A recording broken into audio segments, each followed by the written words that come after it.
Halo semua, apa kabar? Semoga sehat-sehat selalu ya guys. Di sini kita akan membahas alur cerita manhwa manga. Bagi yang belum subscribe bisa dibantu subscribe-nya dan jangan lupa like video ini jika kalian merasa terhibur. Aku juga ingin mengucapkan terima kasih untuk yang sudah join atau gabung ke membership channel ini. Walaupun hanya 5.000 sebulan, tetapi sangat membantu perkembangan channel ini yang sering terkena dolar kuning. Dan jika ada yang mau mengapresiasi lebih ke channel ini, kalian bisa sawer. Link sawernya ada di deskripsi. Terima kasih banyak. Kali ini kita akan melanjutkan komik yang berjudul Berinkarnasi dari yang sama selama 100.000 tahun. Oh iya, aku juga sudah membuatkan playlist untuk komik ini. Jadi jika kamu belum menonton part sebelumnya atau kamu mencari lanjutan dari part ini, kamu bisa cek playlist di deskripsi. Terima kasih. Di part sebelumnya diperlihatkan Lin Yue yang sudah bekerja sama dengan Yan King dan hadir sekarang ke acara ketiga. Di sana Lin Yue sudah bertemu dengan Xiao Meme. Namun ada juga ketua pertama dari gedung Liuli. Langsung saja kita masuk ke part selanjutnya. Di part selanjutnya diperlihatkan Lin Yue yang lagi memeluk Xiao Meme di sana. Lin Yue pun melihat cermin langit pusakanya. Ia pun berkata, "Halo teman lama, sepertinya kamu masih memerlukan waktu untuk pulih kembali ya." Tetapi ada ketua pertama di sana. Ketua pertama pun bertanya, "Hei, apakah kamu bisa membuka cermin pusaka ini? Beritahu padaku ya, bagaimana caranya baru bisa membukanya. Maka aku akan membiarkanmu mati dengan mayat yang utuh." Mendengar hal itu, Lin Yue pun tersenyum. Xiao Meme pun berkata, "Hei Lin Yue, dia sangat kuat." Namun Lin Yue pun berkata pada orang lain lagi, "Kenapa sih sekarang masih belum menyerang juga?" Dan ternyata Yan King di sana menyerang ketua utama, tapi serangannya tidak mengenai ketua utama. Ketua pertama di sana pun menghilang dan berhasil menghindar. "Dasar kau ya wanita jalang, beraninya sekali mengkhianati gedung Liuli ya." Yan King berpikir kalau sudah tahap seperti ini tidak bisa damai. Tahap seperti ini hanya bisa bertarung sampai mati-matian. Lin Yue langsung segera mengutus pengawal yang nomor 0. Pengawalnya paling kuat, nomor 0. Nomor 0 di sana membantu Yan King untuk mengalahkan ketua pertama. Terlihat Jiang Qingying, ketua pertama, berhasil menepis serangan dari pengawal Lin Yue nomor 0. "Kamu juga tahap maha kuasa ya?" kata Jiang Qingying. Lalu terlihat pengawal nomor 0 Lin Yue sudah memakai kekuatan penuhnya sekarang. "Aku nomor 0, aku adalah Fen Tian, kaisar dari dinasti Busi, dunia Tao Changling. Aku datang membunuhmu." Dan ia mengeluarkan jurus terkuatnya, yaitu naga. "Hei kau, matilah sana." Namun naga itu masih ditepis oleh Jiang Qingying dengan tombaknya. Tak kusangka seorang master maha kuasa malah mendengar perintah dari remaja kecil. Benar-benar memalukan. Martabat seorang master tahap maha kuasa. Nomor 0 semakin marah. "Hei, orang yang mengenalinya akan tahu apa kelebihannya, sedangkan orang yang meremehkannya maka akan dibunuh." Terlihat ada pengawal Lin Yue yang lainnya membantunya. "Hei nomor 0, kami datang membantumu." Lin Yue pun berkata pada Lu Yan King, "Hei Lu Yan King, kita sama-sama bunuh Hong Bingliu dulu, kemudian baru sama-sama mengepung Jiang Qingying nantinya." Lu Yan King akhirnya bergerak di sana atas perintah Lin Yue. "Ya, baiklah guru." Dan Hong Bingliu diserang oleh Lu Yan King. Hong Bingliu berteriak, "Lu Yan King, tak kusangka kamu mengkhianati gedung Liuli." Lu Yan King menjawab, "Tidak, aku hanya mengkhianati Jiang Qingying saja." Lalu datanglah pendekar tahap Tao Suci dari dunia lain. Kamu tidak berencana membantu kah?" Lin Yue menjawab, "Aku sudah tidak perlu membantu lagi sekarang." Pendekar golok itu juga berkata lagi, "Kamu tidak mungkin bisa mengalahkan orang gedung Liuli itu. Tetapi orang itu ingin kutangkap. Biarkanlah aku tangkap dia dan aku pergi." Xiao Meme di sana ketakutan karena mendengar hal itu. Namun Lin Yue menjawab, "Tenang saja Xiao Meme, orang yang dia maksud itu bukanlah kamu." Pendekar golok itu bertanya, "Kamu tahu siapa yang aku maksud? Siapa yang aku bilang?" Lin Yue menjawab, "Yah, dia sudah membunyikan auranya. Tidak ada orang di sini yang bisa mengalahkannya. Kalian jangan bergerak ya, biarkan aku yang berbicara dengan dia." Pada akhirnya Lin Yue pun berbicara dengan pendekar golok itu. Selama beberapa tahun ini, akhirnya Istana Sun King memiliki penerus yang lumayan ya. Pendekar golok pun bertanya, kamu kenal denganku kah? Semua orang di sana, termasuk pengawal Lin Yue, terkejut. Apa? Istana Sun King? Dia adalah orang dari Istana Sun King. Dengar-dengar Istana Sun King dibentuk oleh si hantu golok Rulai yang merupakan master terkuat di dunia Tao Wujiang. Oleh karena itu, si hantu Rulai saja disebut Buddha Sun King. Kenapa penerusnya datang ke dunia Tao Yuzu? Lin Yue pun berkata lagi, dunia Tao Wujiang hampir semuanya menggunakan golok langit, tapi hanya Buddha Sun King Istana Sun King yang berhasil melatih teknik golok dewa ke tingkatan 8. Lalu hanya kamu muridnya yang bisa melatih golok langit hingga tingkat 6. Lin Yue juga berpikir, tuan muda ini memiliki penampilan yang lembut tapi sangat kuat dan setia pada teman. Lalu tingkat kultivasinya sudah mencapai tahap Tao Suci tingkat 1. Dia adalah rekan yang sangat baik. By the way, tahapan Emperornya sudah ada tingkatan lanjutan. Jadi di tahap Emperor King, yaitu tingkatan yang Lin Yue sekarang itu, di atasnya ada tahap Emperor Sovereign. Di atasnya lagi ada tahap Maha Kuasa. Di atasnya tahap Maha Kuasa ada tahap Tao Suci, yang dimana itu adalah tahap dari pendekar golok ini. Pendekar golok itu pun langsung berkata dan mengeluarkan goloknya. Tak kusangka ya, kamu bisa merasakan aura golok langit tingkat 6. Kamu lumayan hebat. Tapi Jiang Qingyin itu, ketua utama gedung Liuli, mengetahui jejak leluhurku di mana. Aku harus membawanya pergi bersama denganku. Lin Yue pun menjawab, kamu ingin mencari si hantu golok Rulai? Memang bisa dari Jiang Qingyin, tapi Kaisar Golok dan Kaisar Pedang sekarang lagi bersaing loh. Dan orang wilayah Tianmo yang bisa mengalahkan mereka tidak lebih dari 10 orang. Kalau kamu menyerang dengan sia-sia di sini, leluhurmu di sana pun dalam bahaya. Mendengar hal itu, pendekar golok pun sangat senang bahwa leluhurnya ternyata masih hidup. Dan dia bertanya bagaimana cara menyelamatkan leluhurnya. Dan leluhurnya itu sebenarnya ada di mana? Lin Yue menjawab, ya kalau begitu kamu tidak perlu menghadangku dong. Karena aku datang mencari Jiang Qingyin juga demi menyelamatkan si hantu golok Rulai, gurumu itu. Tapi terlihat pendekar golok itu tidak mempercayai Lin Yue. Dia mengeluarkan goloknya dengan sangat kuatnya. Petir-petir menyambar dari langit. Dan seketika itu ia pun berkata, aku tidak percaya dengan perkataanmu. Kamu yang hanya seorang tahap Emperor King. Jika kamu bisa menghancurkan tembok energi golokku, maka aku akan percaya. Kalau tidak, aku harus membawa Jiang Qingyin pergi bersamaku. Bagi siapa yang berani menghadang aku, pasti aku akan membunuhnya. Melihat hal itu, pengawal Lin Yue malah takut. Tahap Tao Suci, dia adalah master tahap ketua Tao. Astaga, tuan, orang ini sangat berbahaya. Meskipun kami bersepuluh bekerja sama, mungkin hanya bisa membantu mengulur waktu 15 menit saja untuk melarikan diri.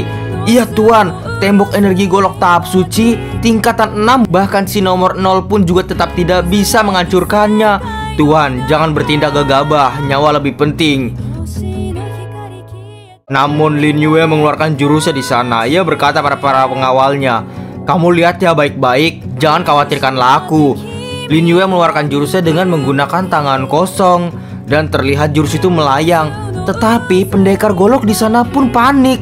Ia berpikir, dengan tangan menjadi pedang, tangan kosong menjadi pedang. Ini adalah teknik golok pedang ke-6. Tidak, bukan. Tak kusangka dia memiliki kekuatan hingga teknik ke-7. Tembok energi sama sekali tidak bisa menghadangnya kalau energinya seperti ini. Akhirnya dengan terpaksa pendekar golok itu memakai goloknya dan menghadang serangan Lin Yue kali ini. Melihat tembok energi dari pendekar golok itu hancur, semua orang pun kaget. Apa? Hancur? Lalu terlihat pendekar golok itu pun tersenyum. Tak kusangka aku bisa berjumpa dengan orang yang melatih teknik golok langit hingga tingkat 6 ke atas ya. Ia malah ketagihan berantem dengan Lin Yue. Ayo sekarang, lagi. Lin Yue hanya berdiam diri saja di sana. Ia berpikir, si gila, golok ini ya rupanya. Dan Lin Yue menahan serangannya dengan begitu mudahnya. Tapi pendekar golok itu terus-terusan menyerang Lin Yue hingga Lin Yue terpukul mundur. Mantap lagi. Lin Yue hanya bisa berpikir, sialan, kamu adalah tahap Tao Suci loh. Kok begitu sih cara mainnya? Melihat hal itu, Xiao Meme dan juga pengawal Lin Yue pun kaget. Tuan, kamu nggak kenapa-napa?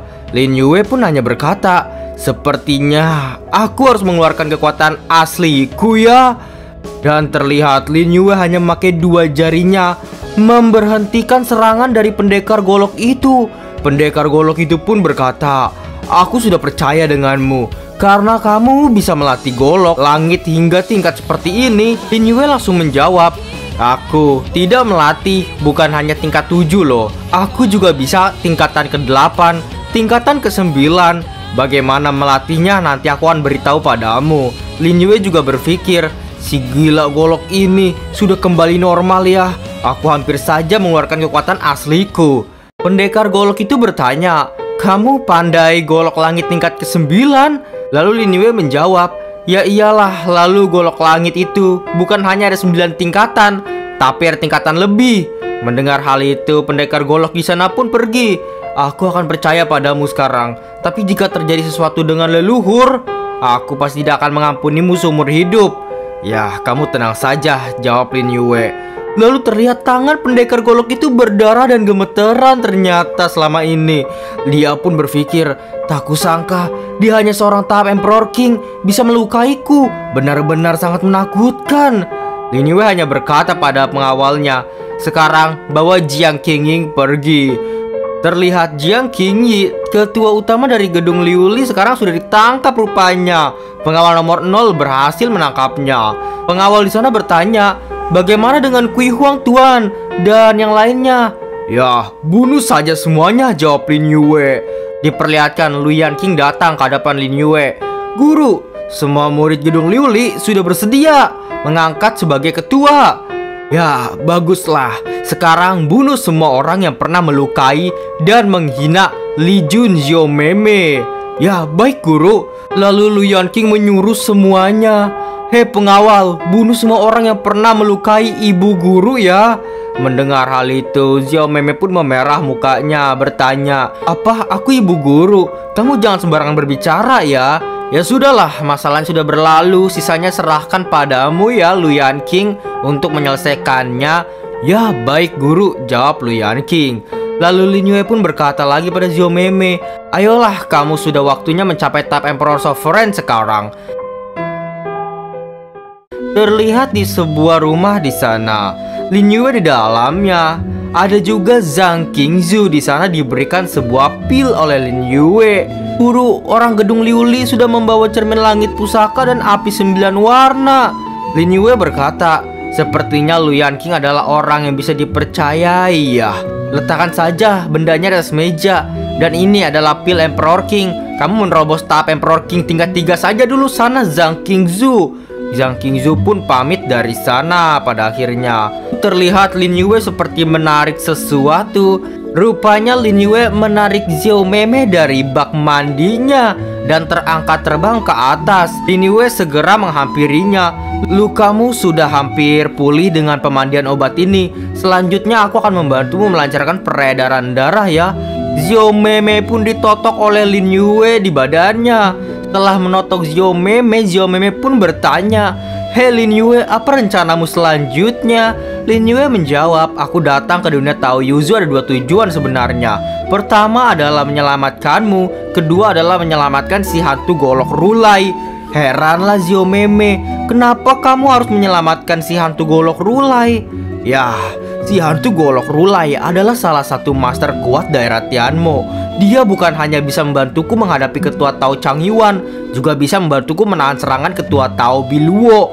Si hantu golok rulai dikurung sekarang, dia di puncak gunung salju oleh ketua Tao Yuzu. Dan kita harus mencari posisi gunung salju ini. Tetapi kita harus mengumpulkan Jiang Qingying, ketua gedung Liuli, lalu Mateng, ketua sekte alam baka, dan Ling Wuda, ketua sekte roh langit. 3 master tapma kuasa dunia Tao Yuzu. Terlihat di sana ada Mateng, ketua sekte alam baka. Lalu di bawahnya ada cowok yaitu Ling Wuda, ketua sekte roh langit, yang dimana sektenya dari Mo Zian dan juga Chang Feng. Lin Yue di sana juga berkata lagi, "Sekarang aku sudah menangkap Jiang Qingying. Selanjutnya hanya sisa Mateng dan juga Ling Wuda." Lalu datanglah pengawal Lin Yue di belakang. "Tuan, Mo Zian dari Sekte Roh Langit ingin berjumpa dengan Anda. Ya baiklah, jawab Lin Yue. Tapi biarkan dia menunggu dulu 15 menit ya, baru masuk ke sini. Ya baiklah Tuan. Sebelum Lin Yue bertemu dengan Mo Zian, ia melemparkan sebuah pil kepada Xiao Mei. Hei, ini adalah pil Emperor Sovereign. Cepat makan, aku akan membantumu lagi nanti. Ya baiklah, Xiao Mei juga berpikir, akhirnya aku bisa mencapai tahap Emperor Sovereign. Semua ini serasa seperti mimpi. Lalu diperlihatkan 15 menit kemudian, datang Mo Zian menemui Lin Yue. Aku Mo Zian dari Sekte Roh Langit memberi salam kepada Tuan. Aku berharap Tuan jangan marah karena masalah Tuan muda ya. Lin Yue menjawab, ya, Ling Changfeng sudah mengejarmu cukup lama, tapi aku membunuhnya. Apa kamu benar-benar tidak membenciku? Ya, semua ini salahnya sih, salahnya sendiri. Siapa suruh dia ingin mencelakai Tuan? Aku mana berani menyalahkan Tuan. Rupanya Mo Zian ini adalah adik angkat dari Ling Changfeng. Ternyata bukan adik kandungnya. Lin Yue di sana pun berkata, baguslah, aku paling suka padamu, sikapmu yang tidak berperasaan ini. Namun Mo Zian di sana sedikit cemas. Meskipun Tuan Muda sekarang seharusnya sudah mati, aku juga tidak memiliki kuasa besar di Sekte Roh Langit sebenarnya. Jadi aku khawatir jika Sekte Roh Langit mencari masalah dengan Anda, Tuan. Aku berharap kamu jangan menyalahkanku nanti ya. Lin Yue langsung memeluknya dan menggendongnya. Hei, Ling Changfeng mati. Kamu adalah orang yang paling diuntungkan.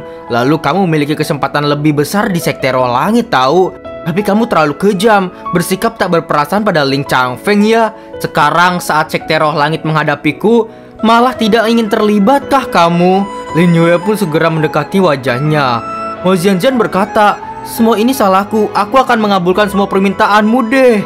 Lin Yue bertanya, kamu serius akan mengabulkan semua permintaanku? Ya sudah, kalau begitu kamu bantu aku menaklukkan Ling Wuda ya. Kagetlah Mo Zian di sana. Mustahil, Ling Wuda berbeda dengan Jiang Qingying. Dia benar-benar sangat kuat. Kuatnya berbeda jauh. Tetapi Lin Yue meyakinkannya, kamu tidak perlu peduli hal-hal ini. Kamu hanya pergi mengikuti arahanku saja nanti. Setelah kembali, apakah kamu mengerti? Mo Zian menjawab, ya baiklah, aku mengerti. Tuan benar-benar sangat hebat ya. Dan ia pergi dari sana. Lin Yue berpikir, aku sudah seharusnya pergi ke dunia Taofangi sekarang. Aku sudah berpisah sangat lama dengan semua orang. Lalu Lin Yue menghampiri cermin langit pusaka. Permukaan cermin sudah pulih, tapi masih kurang sempurna. Hei Kaisar Langit Jiu, aku tahu kamu ingin kembali ke wujud manusia. Sayangnya dunia Tao Yuzu hanya memiliki api 9 warna saja. Kalau ada kesempatan aku akan pergi mengambil api burung emas 10 warna di dunia Tao Biluo, membantumu pemulihan yang paling terakhir. Ya, awalnya aku ingin melenyapkan kesadaran cermin langit pusaka, tapi kamu bilang aku adalah satu-satunya temanmu. Aku pun merasa tidak tega padamu. Lin Yue segera masuk ke dalam cermin langit pusaka di sana.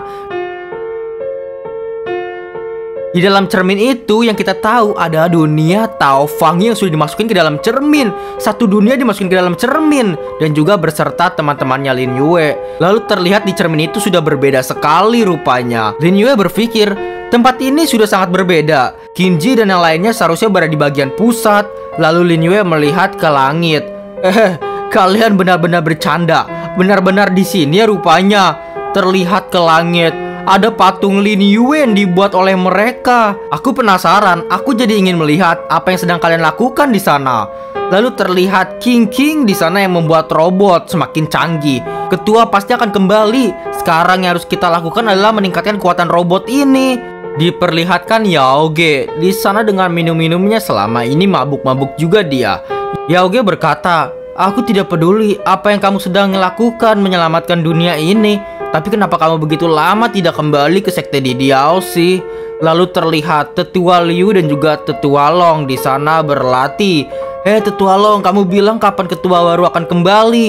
Ya, kita tidak bisa menebak sih isi pikiran ketua, tapi aku yakin dia pasti akan kembali kepada kita. Lalu terlihat ada seorang yang mandi di pemandian kolam. Ternyata itu adalah Qinji. Qinji di sana berpikir, aku juga tidak tahu ya kapan ya ketua baru akan kembali, sudah lama sekali. Dan dia seperti melihat sesuatu. Ada orang yang diam-diam mengintip. Siapa itu? Siapa di sana? Terlihat Lin Yue datang ke depan Qingji. Biarkan aku lihat ya sekilas. Lalu Lin Yue masuk ke dalam kolam. Aku melihat kamu mengatur sekte di Diao dengan begitu baik. Aku merasa sangat puas. Qingji menjawab, aku merasa bahagia bisa mendapatkan pujian darimu. Aku merasa semua ini tidaklah sia-sia. Lalu Lin Yue memberikan sebuah pil yang di dalamnya itu ada 100 triliun mutiara Reiki, dan ada 2 butir pil Emperor Sovereign, 50 butir pil Emperor King, dan 3 ribuan pil Emperor God. Lalu juga ada 10.000 lebih kitab teknik, sebuah senjata suci, 37 senjata kelas langit, dan senjata suci formasi, jimat, dan lain-lain. Yue berkata pada Qingji untuk mencoba mengatur semua ini dan diberikan kepada orang-orang untuk meningkatkan kekuatan mereka secara adil. Qingji yang melihat, ia pun kaget. Dari mana kamu mendapatkan begitu banyak benda pusaka? Semua ini hadiah dari manusia-manusia yang tidak tahu diri. Lalu ada 2 hal lagi. Pertama adalah segera kumpulkan semua ketua sekte kaisar yang ada di sini ya. Qingji tidak yakin bisa mengumpulkan semua ketua kekaisaran. Ya, agak susah. Selain sekte kekaisaran pedang, sekte kekaisaran Asura, dan sekte kekaisaran kecapi, sisa sekte kekaisaran yang lainnya itu... Ya, kamu tenang saja, jawab Lin Yue. Aku akan meminta Li Jun, Xiao Meme membantumu. Hal kedua adalah berikan 1 triliun mutiara Reiki untuk telur 9 warna setiap hari. Ia memang ditakdirkan berbeda daripada yang lain. Ya baiklah, aku akan mendengar pengaturan dari ketua saja, jawab Qingji. Qingji di sana mukanya memerah. Ya sudah, terima kasih ya ketua. Sekarang kamu pergi lagi kah? Ya bolehkah kamu pergi begitu saja? Dan terlihat Qingji memeluk Lin Yue. Lin Yue juga memeluk Qingji. Qingji berkata, bolehkah menemaniku sebentar? Sebentar saja di sini. Dan itulah untuk part kali ini. Terima kasih teman-teman telah menonton dari part 1 hingga sekarang. Kita lanjut di next part. Dadah semuanya, bye-bye. Terima kasih banyak untuk kalian yang menonton sampai akhir video ini. Dan jika kalian menyukai video ini dan terhibur, jangan lupa untuk like video ini dan komentar di bawah ya. Share ke teman-teman kalian juga yang suka komik biar tahu channel ini. Dan terima kasih sebesar-besarnya bagi kalian yang sudah sawer di link saweria di deskripsi. Semoga kalian sehat-sehat selalu. Oh iya, jangan lupa cek playlist Mimin. Di sana ada banyak alur cerita yang telah Mimin buat. Dan juga semoga kalian terhibur. Sampai jumpa, kita lanjut di video selanjutnya ya. Dadah, bye-bye. Terima kasih banyak telah menonton.